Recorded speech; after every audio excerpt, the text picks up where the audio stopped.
Hello, मैं राजकुमार चंद्र राजेश में आपका स्वागत है। आज इस वीडियो में पढ़ने जा रहे हैं अर्थशास्त्र या अर्थव्यवस्था की क्रियाएं। ठीक है, अर्थशास्त्र या अर्थव्यवस्था की आर्थिक क्रियाएं, ठीक है, या क्रियाएं। ठीक है, यह हमारी अर्थशास्त्र या इकोनॉमी की हमारी दूसरी क्लास है। पिछली क्लास में पढ़ा था हमने अर्थशास्त्र क्या है और अर्थशास्त्र के कितने स्तंभ हैं, ये हमें पिछली वीडियो में पढ़ा था। और इस वीडियो में पढ़ने जा रहे हैं अर्थशास्त्र की क्रियाएं के बारे में पढ़ने जा रहे हैं। अगर आप मेरे चैनल पर नए हैं तो चैनल को सब्सक्राइब कर लें, घंटी को बजा लें। स्टार्ट करते हैं आज की वीडियो। ठीक है, अर्थशास्त्र या अर्थव्यवस्था की क्रियाएं क्लास 2, यानी इकोनॉमी की क्लास हमारी दूसरी क्लास हमारी इकोनॉमी की। ठीक है, तो अर्थशास्त्र एवं अर्थव्यवस्था की कितनी क्रियाएं होती हैं? तो अर्थशास्त्र एवं अर्थव्यवस्था की दो क्रियाएं होती हैं। कौन कौन सी? आर्थिक क्रियाएं और अनार्थिक क्रियाएं। कितनी क्रियाएं होती हैं अर्थशास्त्र की? दो क्रियाएं, आर्थिक क्रियाएं और अनार्थिक क्रियाएं। ठीक है, आर्थिक क्रियाएं और अनार्थिक क्रियाएं। ठीक है, अब आर्थिक क्रिया को हम देखते हैं। ठीक है, आर्थिक क्रियाएं क्या हैं? आर्थिक क्रियाएं क्या हैं? मानव द्वारा धन व संपत्ति से संबंधित सभी क्रियाएं आर्थिक क्रियाएं कहलाती हैं। जो क्रियाएं धन व संपत्ति से संबंधित हैं, जो क्रियाएं धन व संपत्ति से संबंधित हैं, वह सभी क्रियाएं आर्थिक क्रियाएं कहलाती हैं। तो समझाइए कि मानव द्वारा धन व संपत्ति संबंधित सभी क्रियाएं आर्थिक क्रियाएं कहलाती हैं। ठीक है, मानव मान के चलिए मानव कोई नौकरी करता है, उससे धन आता है, उस धन से वह संपत्ति खरीदता है, तो ये क्रिया है। ये सभी क्रियाएं धन और संपत्ति जो संबंधित क्रिया हैं, वह सभी क्रियाएं आर्थिक क्रियाएं कहलाती हैं। यहां तक समझना। अब देखते हैं अगला पॉइंट क्या करा है। इनका मापन, किनका मापन? यानी आर्थिक क्रियाओं का मापन मौद्रिक मूल्य मॉनेटरी वैल्यू के आधार पर किया जाता है। पॉइंट क्या करा कि आर्थिक क्रियाओं का मापन मौद्रिक मूल्य या मॉनेटरी वैल्यू के आधार पर किया जाता है। यानी मॉनेटरी वैल्यू के आधार पर किनका मापन किया जाता है? तो आर्थिक क्रियाओं का मापन मौद्रिक मूल्य के आधार पर किया जाता है। ठीक है, यहाँ तक समझ में। अब देखते हैं अगला पॉइंट क्या करा है। ये क्रियाएं राष्ट्रीय आय में वृद्धि करती हैं। कौन सी? ये आर्थिक क्रियाएं होती हैं। कोई नौकरी करना, कोई व्यवसाय करना, ये सभी क्रियाएं नेशनल इनकम में वृद्धि करती हैं या राष्ट्रीय आय में वृद्धि करती हैं। राष्ट्रीय आय में कौन सी क्रियाएं वृद्धि करती हैं? आर्थिक या अनार्थिक? तो राष्ट्रीय आय में आर्थिक क्रियाएं वृद्धि करती हैं। किसमें? नेशनल इनकम में आर्थिक क्रियाएं वृद्धि करती हैं। कैसे करती हैं?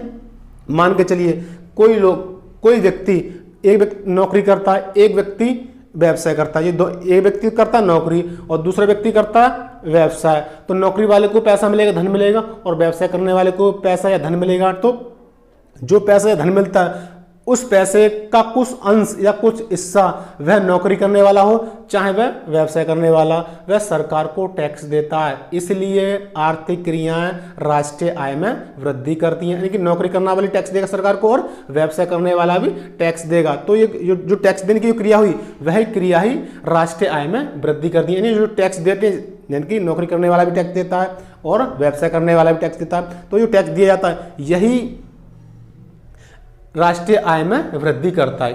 कौन? टैक्स ही राष्ट्रीय आय में वृद्धि करता है। क्या करा?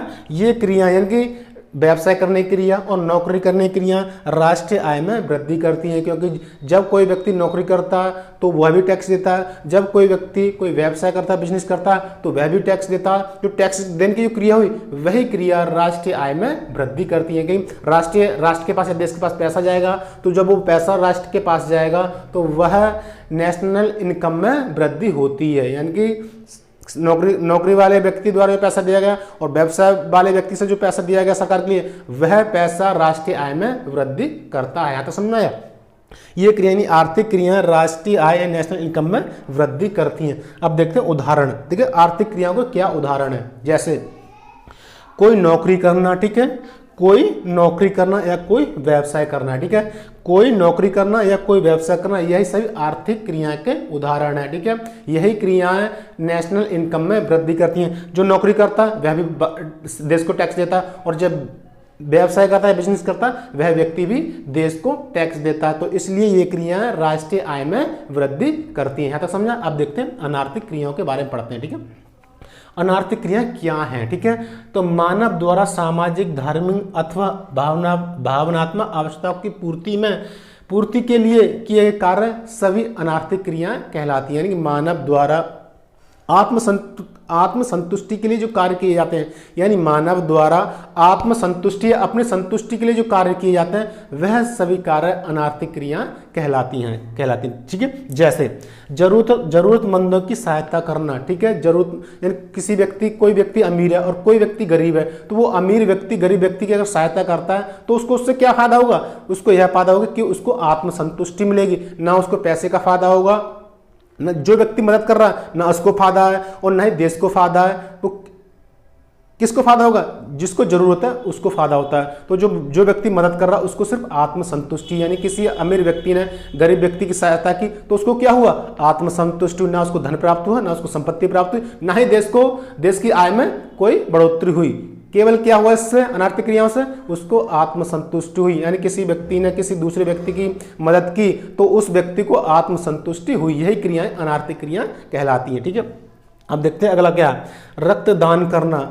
रक्तदान करना कौन सी क्रिया, अनार्थिक क्रिया। इससे क्या होगा, इससे जो व्यक्ति रक्तदान करता है उसको आत्मिक संतुष्टि मिलती है। वह संतोष वो अपने आप को खुश महसूस करता है, यानी कि जब व्यक्ति किसी व्यक्ति की सहायता करता है तो उस व्यक्ति को आत्मसंतुष्टि मिलती है। यही क्रियाएं अनार्थिक क्रियाएं कहलाती है। कौन सी क्रिया, जरूरतमंदों की सहायता करना, रक्तदान करना, गरीब को खाना खिलाना अनार्थिक क्रियाएं, मंदिर या आश्रम में दान देना अनार्थिक क्रियाएं, गरीब बच्चों को किताबें दिलाना, ये सभी क्रियाएं अनार्थिक क्रियाएं। इनसे जो व्यक्ति मदद करता है उसको सिर्फ आत्मसंतुष्टि मिलती है, ना कि धन या संपत्ति। ठीक है, अगर मेरी वीडियो पसंद आए तो वीडियो को लाइक करें, चैनल को सब्सक्राइब करना ना भूलें। मिलते हैं अगले वीडियो में।